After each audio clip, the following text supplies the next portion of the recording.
अभी तक हमने अपनी फसलों के अंदर किया क्या था। एक तो सबसे ज्यादा हमारा फोकस था गेहूं के एक पौधे से ज्यादा ट्रिलिंग निकले। दूसरा, हमारी फसल के अंदर पीलापन ना रहे। अब की बार विशेष मौसम की वजह से बहुत से खेतों में पीलापन था, तो उस पीलेपन को खत्म करने के लिए हमने नाइट्रोजन के ऊपर ज्यादा फोकस किया था। नाइट्रोजन के साथ हमने जिंक सल्फेट है, मैग्नीज सल्फेट है, फेरस या मैग्नीज है, उसके ऊपर बहुत ज्यादा फोकस किया था। और साथ ही जिन खेतों के अंदर बहुत ज्यादा पानी भरता था, या जिन खेतों में नेमेटोड की शिकायत थी, जड़ माहू की शिकायत या फिर फंगस की शिकायत थी, तो उन खेतों में हमने सल्फर है या फंगिसाइड है और साथ में इंसेक्टिसाइड इन खादों में मिलाकर नीचे सिंचाई के साथ दिए थे। अब आने वाले टाइम में जब हमारी फसल से बालियां बाहर निकलेंगी, तो बालियों का जो साइज है वो ज़्यादा लंबा होना चाहिए। बालियों के अंदर बनने वाले जो दाने हैं वो मोटे और चमकीले होने चाहिए। और साथ ही एक पौधे से जितनी भी बालियां निकले, आप जितने भी हमने उस टाइम पर उसमें फुटाव किए थे, जितने टिलर्स निकले थे, वह सभी टिलर्स प्रोडक्टिव टिलर्स के अंदर तब्दील हो जाएं और आगे चलकर ओवरऑल हमारा उत्पादन ज़्यादा निकले। उसके लिए अभी हमें कुछ सावधानियां बरतनी है। जैसे कि बहुत से काम ऐसे हैं जैसे कि किसान ना समझे में या जिनको पता नहीं होता वो करते रहते हैं। जैसे कि नाइट्रोजन है, वो इस अवस्था में भी नाइट्रोजन डालते रहते हैं, जबकि इस टाइम पर डाला हुआ नाइट्रोजन आपके उत्पादन को बढ़ाने की तुलना में कहीं ना कहीं कम करेगा। क्योंकि इस टाइम पर अगर आपको जो बढ़वार है, अगर वो कच्ची रह गई, तो कच्ची बढ़वार से क्या होगा, आपकी फसल आगे जाकर उसके अंदर लूजिंग प्रॉब्लम आएगी, गिरने की समस्या आएगी। बाकी ओवरऑल बात करेंगे, हमारा जो आगे चलकर उत्पादन निकलने वाला है ना, वो ज़्यादा से ज़्यादा निकले, उसके लिए हमें आगे चलकर अभी क्या कुछ करना है, वो सभी जानकारी आज इस वीडियो के अंदर मिलने वाली है। तो नमस्कार, आप देख रहे हैं UP lit fertilizer YouTube channel. तो प्लीज़ चैनल सब्सक्राइब कर लीजिए, वीडियो को लाइक कर लीजिए और साथ ही वीडियो को दूसरे किसान भाइयों तक शेयर कीजिए। तो चलिए दोस्तों, बात करते हैं। जैसे कि हमारी फसल 60 दिन के पार हो जाए, या फिर बहुत से खेतों पर 70 दिन से फसल पार हो चुकी है, तो अब वो अवस्था आ चुकी है फसल की जब उसके अंदर से फ्लैग लाइफ निकलेगा। फ्लैग लाइफ के अंदर इसके अंदर बाली होगी। अब इस टाइम पर आपको दो सावधानियां रखनी है। एक तो हमारी फसल के अंदर एकदम ग्रीनेंस होनी चाहिए। जितनी स्वस्थ हेल्दी आपकी फसल लाइफ होगी, झंडा पत्ती होगी, उतने ही आगे चलकर इसके अंदर से निकलने वाली जो बाली है, उसके अंदर भरने वाले दाने हैं, वो ज़्यादा भरेंगे। दानों का साइज है वो मोटा होगा, चमकीला होगा। अब विशेष हम बात करेंगे इस वीडियो में, जब हमारी गेहूं की फसल फ्लैग लीग अवस्था के अंदर पहुंच जाती है, झंडा पत्ता अवस्था में पहुंच जाती है, उस टाइम पर हमें क्या करना चाहिए और क्या करना नहीं चाहिए। सबसे पहले बात करते हैं क्या नहीं करना चाहिए। अब पहला काम जो हमें नहीं करना चाहिए इस अवस्था में, जैसे हमारी फसल 55-60 दिन के पार हो जाए, तो चाहे आपके खेत के अंदर कितने भी खरपतवार हों, खरपतवार नाशी का स्प्रे करना नहीं चाहिए। आपके खेत में जो है ना, उससे इतना नुकसान नहीं होगा जितना आपके खेत में इस टाइम पर खरपतवार नाशी स्प्रे करने से होगा। तो पहला काम आपको ये करना है, आपको बिल्कुल भी खरपतवार नाशी का स्प्रे से इस अवस्था में नहीं करना है। दूसरा काम आपको ये करना है कि इस टाइम पर आपको यूरिया अपने खेत में नहीं डालना है।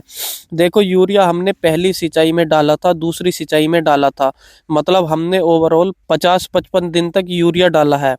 और मैंने आप लोगों से अब की बार 1.5 गुना तक यूरिया डालने को बोला था, क्योंकि अब की बार गेहूं के अंदर जो पीलापन की प्रॉब्लम थी ना, वो दूसरे सालों की तुलना में कहीं ज़्यादा थी।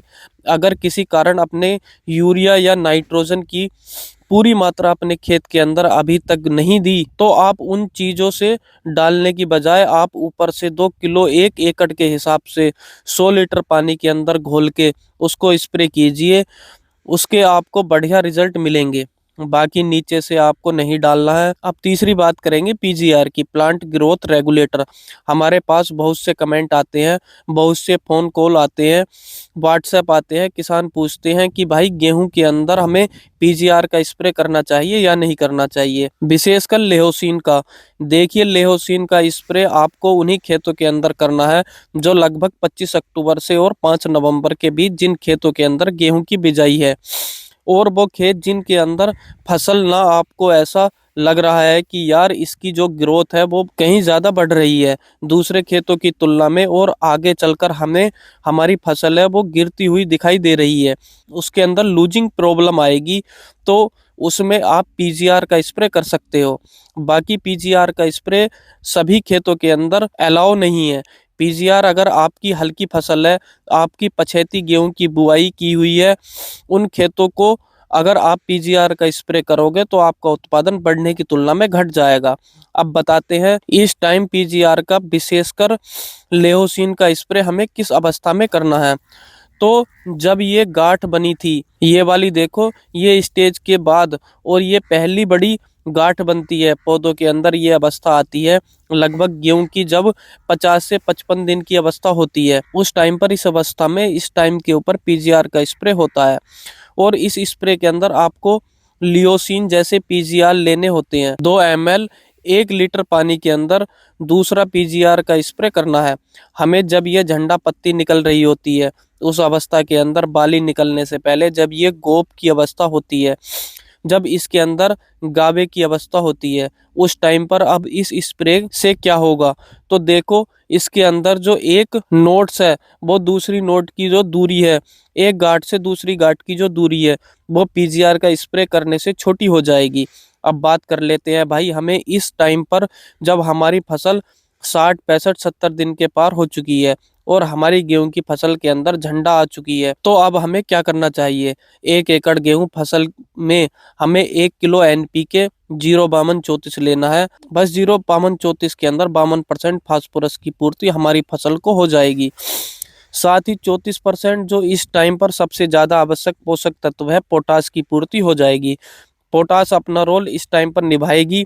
पोटास की वजह से क्या होगा, हमारी फसल में अगर पोटास की पूर्ति होगी तो एक तो स्ट्रेट इस टाइम पर जो सर्दी पड़ रही है, आगे चलकर जो गर्मी होगी और और गर्म हवाएं चलेंगी, उस स्टेज से हमारी फसल को पोटास बचाएगी। साथ ही जो ये झंडा पत्ती है जो दिन के अंदर भोजन बनाएगी, उस भोजन को ज़्यादा से ज़्यादा बाली तक पहुंचाने का काम भी पोटास करेगी, ट्रांसपोर्ट सिस्टम का काम करेगी। इसके अलावा तीसरा पोषक तत्व जिसकी बहुत कम आवश्यकता पड़ती है लेकिन इसका रोल बहुत बड़ा है, वो है बोरोन। बोरोन हमें कितना लेना है, अगर आप 100 लीटर पानी अपने 1 एकड़ जमीन के अंदर यूज में ले रहे हो तो आपको 100 ग्राम बोरोन लेना है। 120 लीटर पानी ले रहे हो तो 100 ग्राम बोरोन लेना है। ये बोरोन पोषक तत्व है, इसकी आवश्यकता तो बहुत थोड़ी होती है लेकिन इसका काम बहुत ज़्यादा है। देखो बोरोन की अगर आपके फसल के अंदर कमी हो गई तो जो बालियों के अंदर अपन देख रहे होते हैं उनमें जो दाने कम भरते हैं या आगे चलकर उनके दाने छोटे बड़े हो जाते हैं, ऊपर बालों के अंदर या बहुत सी बालों में तो खाली दाने रह जाते हैं, वो बोरोन की कमी की वजह से होता है। अगर बोरोन आपने सही समय पर अपनी फसल के अंदर दे दिया तो आगे चलकर इसके अंदर जो बालियां निकलेंगी और बालियों के अंदर जो बूर भराई का टाइम आएगा, इसके अंदर जो भरेगा उस टाइम पर जो पोलिनेशन होगा एक बाली से दूसरी बाली के अंदर, उस टाइम पर बोरोन अपनी अहमियत दिखाएगा। अब चौथा काम हमें क्या करना होगा जिससे हमारी फसल के अंदर उत्पादन बढ़े। तो देखो बहुत से खेतों के अंदर हम देख रहे होते हैं कि जो ये फ्लैग लीफ है, जो ये झंडा पत्ता है, ये बीमार होता है, इसके अंदर पीलापन होता है और बहुत से खेतों में येलो रस्ट वाली जो बीमारी है, हल्दी वाली जो बीमारी है वो लगी हुई होती है।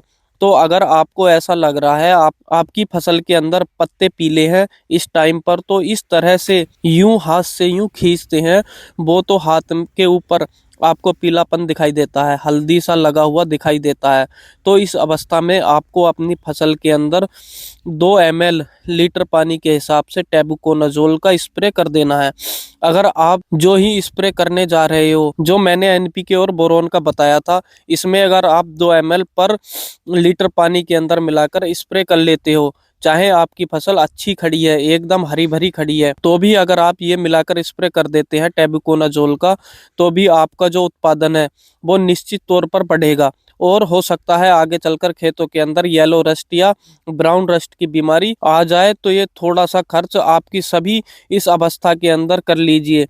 ये स्प्रे कर दीजिए अपनी फसल के अंदर। फिर देखिए आपके गेहूं की फसल एकदम शानदार होगी और आगे चलकर इसके अंदर जो बालियां निकलेंगी वो लंबी निकलेंगी। इन बालियों के अंदर दाने मोटे, लंबे और चमकीले होंगे।